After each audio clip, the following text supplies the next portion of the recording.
What's up, everybody? Welcome back to the hangar again. Only 2 days after the last one. Let's talk about this wing. I am so happy with how this turned out. I wanted to leave it for a couple days to let it relax. Because right after you shrink it, it's really shrunk. It gets, it gets really, really tight. But now, these were the tightest bays, and now they're a lot more relaxed. I was worried about these edges bowing in, which it did a little bit here, but this is a splice on the back. And then it bowed the trailing edge a little bit, but nothing that will affect the structural integrity. This isn't structural anyway, but structural integrity of the wing. I am really happy with how this turned out. And this is the regular, the 3M foam tape, double-sided foam tape that was originally on the wing. This stuff here, obviously these colors changed, but probably just because it's 45 freaking years old. But anyway, that same stuff. I wasn't really concerned with sticking it to the bottom because the air pushing up will kind of suck it down to the ribs, but I wanted it to stick to something.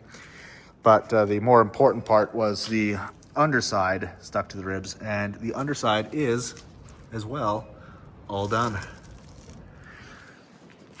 So essentially, right wing is complete, other than the aileron, of course. And there will be another piece of tape spanning across this way. Just extra adhesion to the leading edge. Probably don't need it, but yeah, I'm really happy with how this turned out. That got a little warm there, kind of melted up the tape a little bit, but that's okay. I can snip that off. As for the left wing, I just finished sanding all the old tape off the top and washing it down, so it's ready for tape. And tail wheels are coming, and they're going to be steerable with a bracket that comes off of each rudder vader. Because I don't have pedals, that's how I'm gonna make that work for extra ground control, especially because I'm not gonna have any brakes. No nose wheel. Decided just to keep this the way it is, add in those other springs and shocks because those are not strong enough. I have some others that are twice as strong. So that is the plan. I've got a new airspeed indicator, and check this out. Check out this little dealio.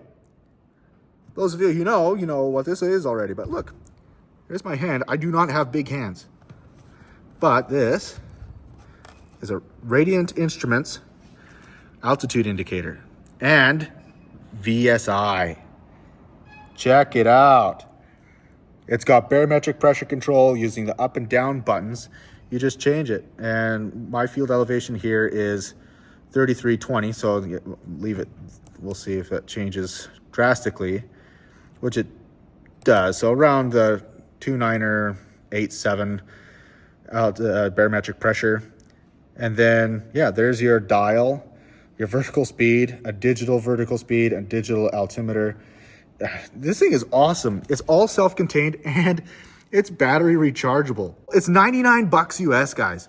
You can't go wrong with something like that, especially if you want something to see your altitude on a plane like a Laser where weight is very important. Yeah, why not?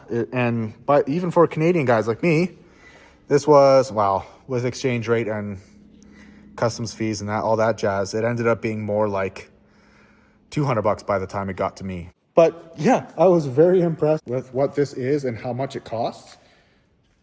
Yeah, it's a little 3D printed case. It weighs nothing, like super lightweight, couple grams. And yeah, it's really cool. No, I'm not sponsored by them, but hey, Radiant, hit me up. I'm gonna call it a day. Well, not really. I'm gonna tape the top and then call it a day.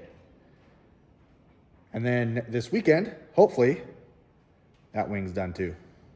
Yeah, so that's the plan. I'm gonna get back to it. You know the drill. Like if you do, subscribe.